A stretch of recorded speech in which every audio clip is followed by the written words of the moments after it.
Hello, Broderick Wallace here for the fourth attempt at making this video. The first one, some great lumbering truck was reversing behind me and had its engine vibrating through my van, my lovely Hermione Trismegistus vibrating through me, so I literally talking like this, although the sound wasn't being picked up because I did a second one and then I got it all just right, listened to it, there's no sound. So then I did a third one once I'd enabled the sound on the app. You would have thought that was a default setting because I had to reinstall it, but no, of course not, because that's the way things always roll. And then on the fourth one, someone sent me a message and their picture came up on the screen, and I don't want to invade their privacy by sticking them up online, so anyway, let's get centered. Grab the tea. I've just poured myself a cup of tea here. Get comfortable, get yourself a cup of tea. And if you don't know what a solstice or an equinox is, pause this video and go and look it up. I'm sure most of you watching this will know. If you do know, gold star. If you don't, what have you been doing all your life? Go and look it up. Right, so we're back.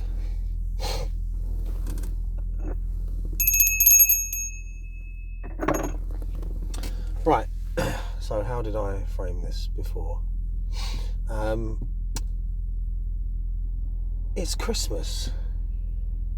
Doesn't feel like Christmas because I've already had it. You know, as a pagan dude, Christmas and New Year, they're all rolled up into one in the winter solstice. And the winter solstice is the only one that I make a great effort for, that you know, it's the only one that's like a dead cert, because I'm not really into all that kind of cosplay paganism thing where, you know, you're just dressing up 8 times a year or whatever, 4 or 8 times a year, and but usually only the sunny ones, you know. The winter solstice separates the wheat from the chaff. I do enjoy Halloween as well. You know, the Samhain, you know, vibe, that's also in resonance with me. I'm aware of the others, but I'm very close to the countryside anyway, so I'm always here, you know, back and forth. So, yeah, so that's already been done. For me, and I've been so busy recently. I should have made a video there, or I should have uploaded on the 21st of December 2021, but I was so busy I forgot, to be honest. And me and my good friend Samuel Connor have been meeting for the winter solstice since the first one that we met, and this is a ritual every year at the Dolmen. Excuse me. The first one was 2012, and that's the whole 2012 thing. It was only kind of a coincidence, really, because this will make sense when I sync the music channel to this channel. We embarked upon a creative project led by myself to honour the ancestors and tell a story, you know, to make a very European statement. And that 3-track recording, which was kind of what I was doing with my music project, was creating these 3-track kind of things. Created one of them and timed it for the winter solstice of December 2012. Now you can imagine that had repercussions, but that's another story for another day. That's origin stories, or at least one of the many threads of origins. The weird works in mysterious ways. Anyway, where were we? Me and Samuel Connor. Right, yeah. So, considering the solstice that I'm talking about now was the 21st of December 2021, that means that we have met now 10 times at the Dolmen, and it's 9 years. 9 being commonly interpreted as the number of the dead in European paganism. That's quite significant, so I wanted to make a video to mark that. Now, yeah, so the winter solstice, it's a difficult one. It might be raining. It's definitely going to be dark, and the idea, and it's going to be cold as well, and this just adds to the magic. Now, the idea is that we meet in darkness and we experience the sunrise. We experience the transition from darkness into light, and it's a review of the year that is about to end. Right, we'll get to the specifics in a moment. Let's go back to the topic of the winter solstice. Now, we meet for the winter solstice sunrise, and there are monuments and stones, and I think there's a place in Ireland where a beam of light comes, into a passage grave on the winter solstice sunrise. So that is the marker for the last day, the day with the least light. So that's tradition. That's the way we've done things. That's what works. That's cool. But if you're going to look at the kind of yin yang, we could bring in the magpie here as well. The true climax would be the sunset. So you'd have the sunrise of the summer solstice being obviously the one with the most light and the least darkness, and the winter solstice sunset being the one with the... Did I get that the right way around? Summer solstice, I don't know, I'll say it again. Summer solstice would be the one with the most light and the least darkness, being the sunrise. And then the opposite side of the wheel, if you like, you would have the winter solstice being the one with the most darkness and the least light. And that would be truly the sunset, if you like. That they would be the opposite moments. And then between them on the wheel you have the equinoxes, and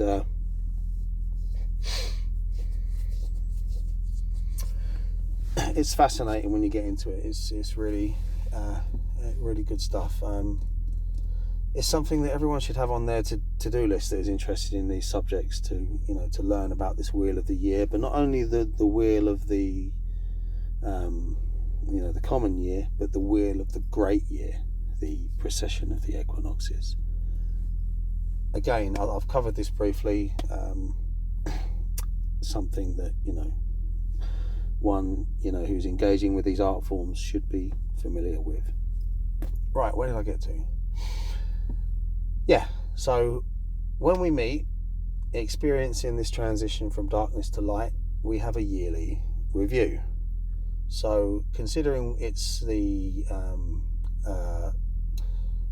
where it's marking the last day of the year, now I'm not saying that I wouldn't do anything for the sunset. I'm just saying that traditionally that's when me and my friend meet. That's the public occasion, if you like. So it gives you a chance to go over everything that you wanted to do, or your plans, and see if they came to fruition, what changed, what you've been through. And we've found that every time we've met, there's been a lot to talk about, and we could never have imagined the things that we would be discussing in the future when we look back to the past, when we used to meet. We always used to see this as something very special and very, very private. And although my oldest child did join us for the first one in 2012, all the others we've just met, me and my mate. And when the sun begins to rise, sometimes someone else would turn up. One day we had a guy called Mark. We called him Mark of the Mist, and he took some pictures for us. It was great, just synchronicity. We needed some pictures for the music project, and he was able to take a picture of me and Samuel Connor together. There's always been a guy with a black and a white dog, which is perfectly symbolic as well, because you see, the solstice comes with its own weird.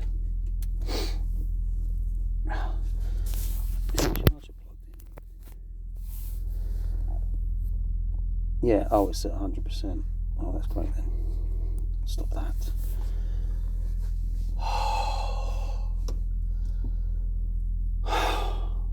So annoying. But we remain centered. Okay. So, this was the first year, 2021, where we were joined by a fellow member of the Hermetic order that we belong to and their partner. In this image, it's quite dark, just out of respect, obviously, but there are 4 of us there, just as the sun is rising behind us. So, for me and Samuel Connor, this is like really cool. Like, this is catching on. This is something that we are now able to share, not to a greater degree, but who knows what's possible in the future. I do have plans that it wouldn't be appropriate to discuss here right now, but you see, to share that ceremony, and that ceremony has taken on a greater significance, and has, the very ceremony itself has been shaped by although it's very pagan, on one knee, the offering of liquid and fire, and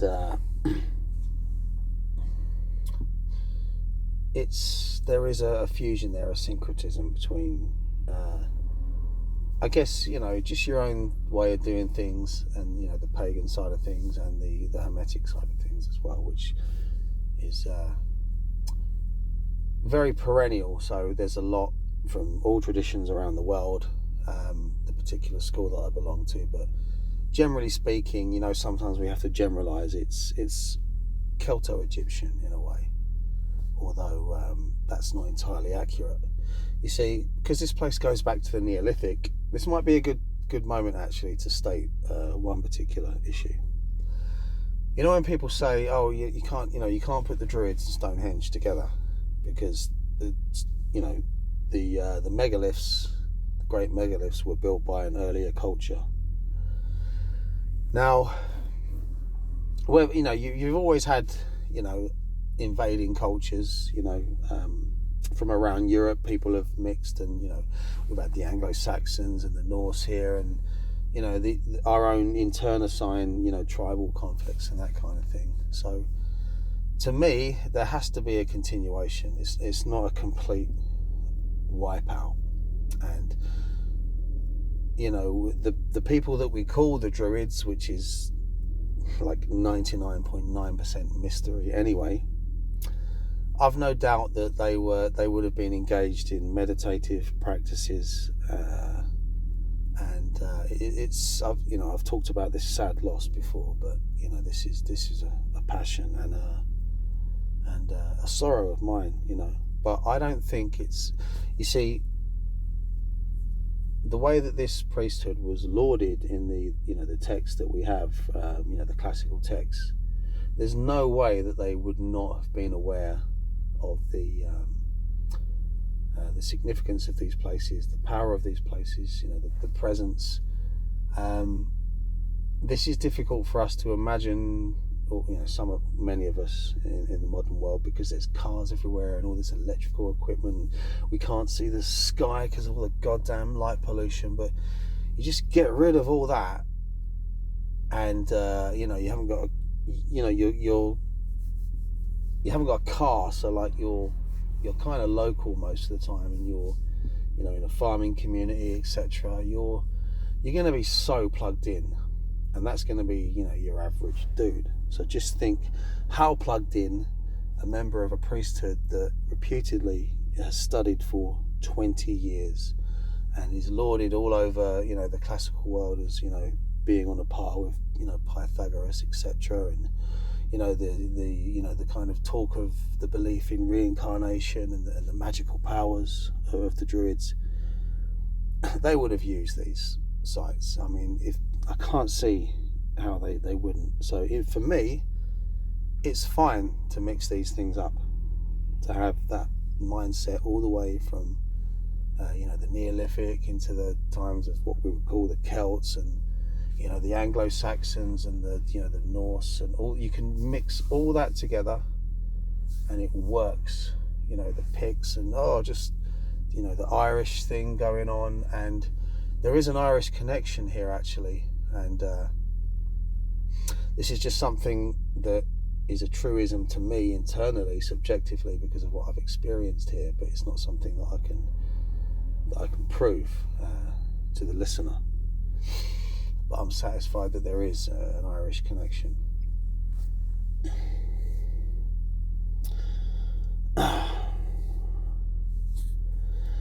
So yeah, it's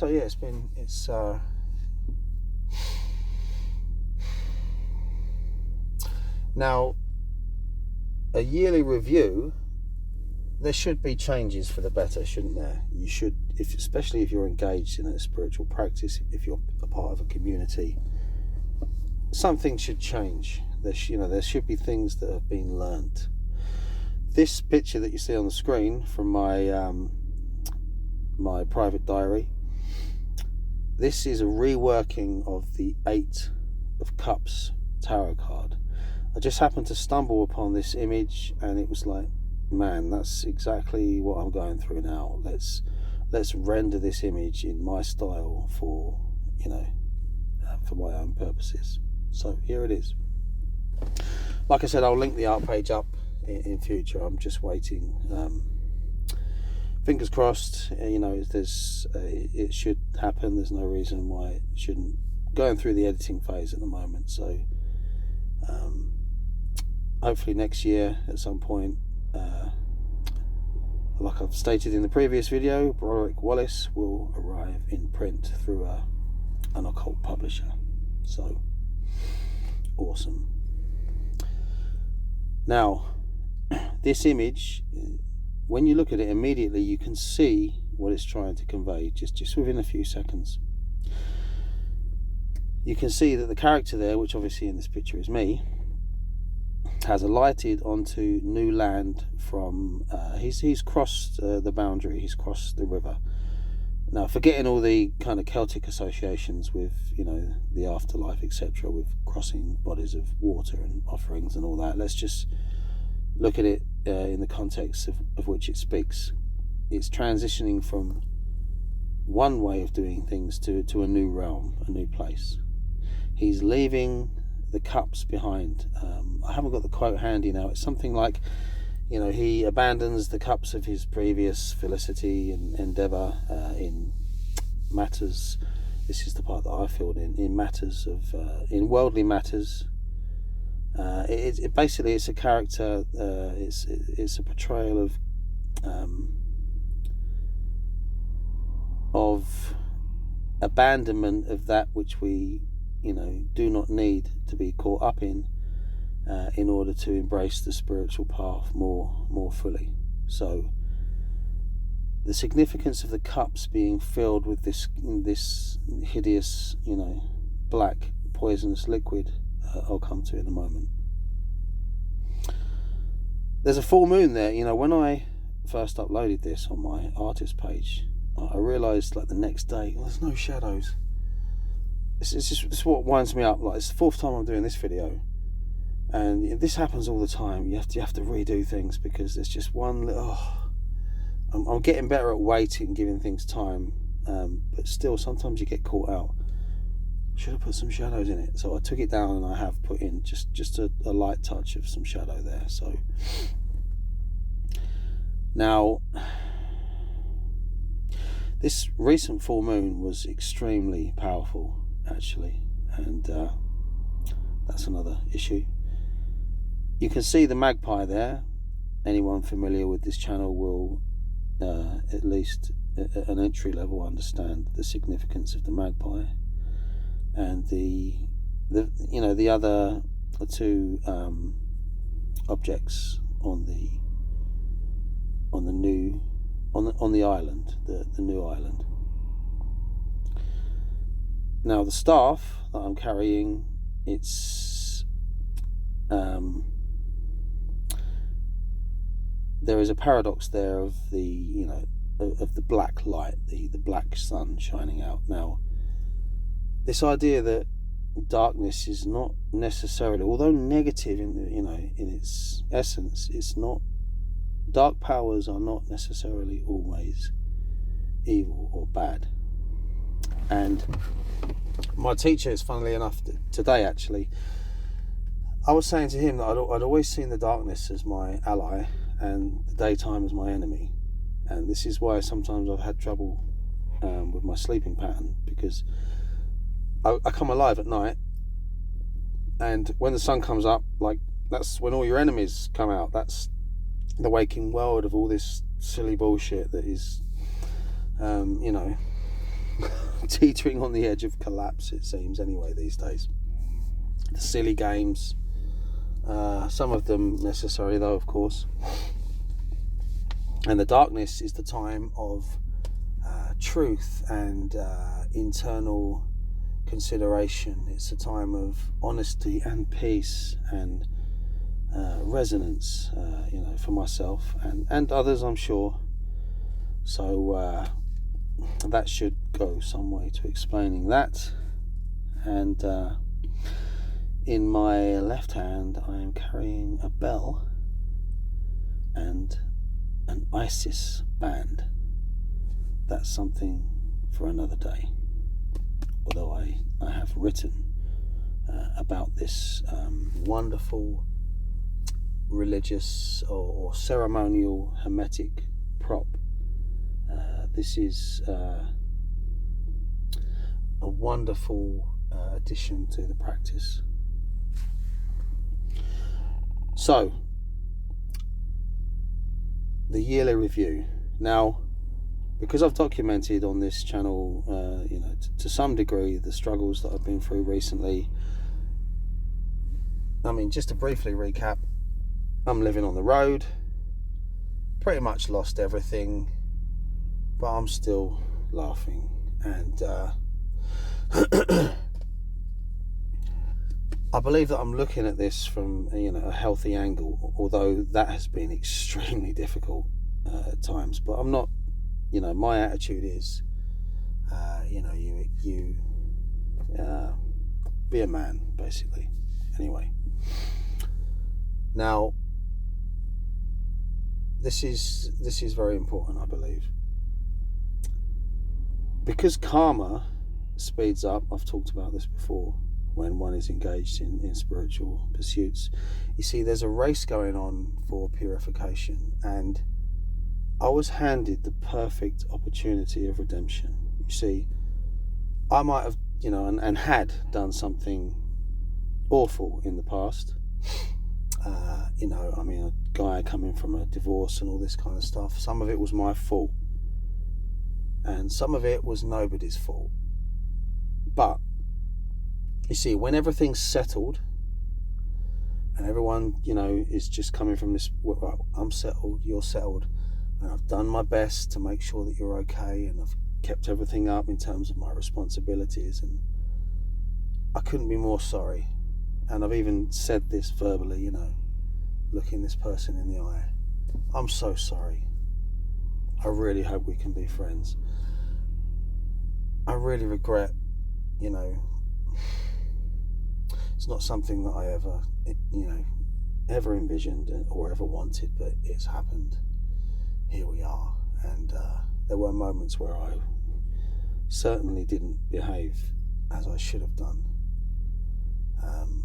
So extra efforts are made to make up for this. But the key thing is that everything's okay. When someone, for the purposes of revenge, attacks you when they don't need to, because they've already won. This is key. Because they've already won. You got the house, you got the good life now, the holidays, the new car, all this stuff. Everyone's happy. Just, if you like, although you couldn't possibly understand, just look at me, living on the road in my van, and look down on me if you like, if it makes you feel happy. See it as a victory. Obviously that's not what's going on. I understand what I'm going through as being a kind of divine providence, if you like, from the Bardonian point of view. It's the workings of the weird, and it's right that I should look at it that way. And anyone else, whatever they're going through, it would certainly help if you looked at things that way as far as you can. Although I appreciate there are different levels of this kind of thing. It's not that simple. So when someone attacks you when they don't need to, and you see, basically I ended up having to take the rap for something I didn't really do. It was greatly exaggerated. It was a triviality, and it was a very carefully planned opportunity where I ended up with 80 hours community service and a heavy fine, and I lived with the threat of a prison sentence on me for about a year because of the COVID bullshit. Slowed everything down. I didn't know if I was going to survive this. You see, that was part of the plan. Like, so I'm living in a van, so if he goes to prison, you know, he will lose his customers, he will lose his livelihood, he will come out, he will be literally a bum on the streets, and he'll probably have to kill himself, or will be driven to drugs and drink and God knows what. Basically, it was an attempt to wipe me out. Now, can you imagine the anger that I've been through? And I mean levels that are not comfortable to come to terms with in your own mind. But I did come to terms with that in my own mind because of the way that I viewed it. And my teacher's advice to see this as a marvellous opportunity to demonstrate balance in the face of adversity. I was a little bit sceptical about that in the moment, but we made that happen. And a very peculiar thing happens. I don't want to give up too much away that's personal here, but I do believe that there may be some people listening who will benefit from this. Not as me as a pedagogue or whatever, but just through a kind of mutual, hey, I'm feeling angry about something, or someone's hurt me, You see, this person has handed me my redemption. Through their actions, the evil of trying to destroy someone when you've already won, through that action, they handed me my redemption. They made me the virtuous one because I chose not to pursue revenge and I chose to let go of anger. Now, I'm not patting myself on the back too hardly because that was difficult, and it's what I should do. So no bonus points, or rather I'm not looking for any bonus points from anyone. That's between me and the weird. Okay, so that was something that, as I made the offering of liquid and fire and love, I was able to say, this is what I've been through, this is how I've changed, this is what I've learned. Nothing is exhaustive, but that's what I have learned in the previous year. That's what I've been through predominantly. And obviously there's more to it than that, but that's what's worth discussing for the purposes of this channel and this video on the Winter Solstice, highlighting the darkest moments and the transformation of darkness into light. I had an eureka moment actually recently as I was writing. You see, when you engage in any creative process, you get gifted. It's a two-way process with you and your daemon, if you like, with your inspiration.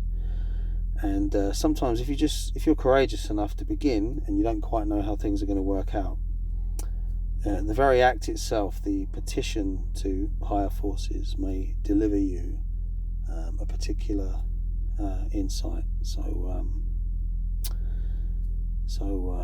yeah, just that picture just happens to be right there.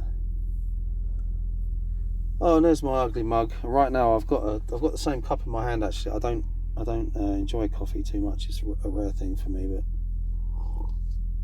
I do enjoy a tea. So that's me saying Happy Christmas on Christmas Day, but I've already had it.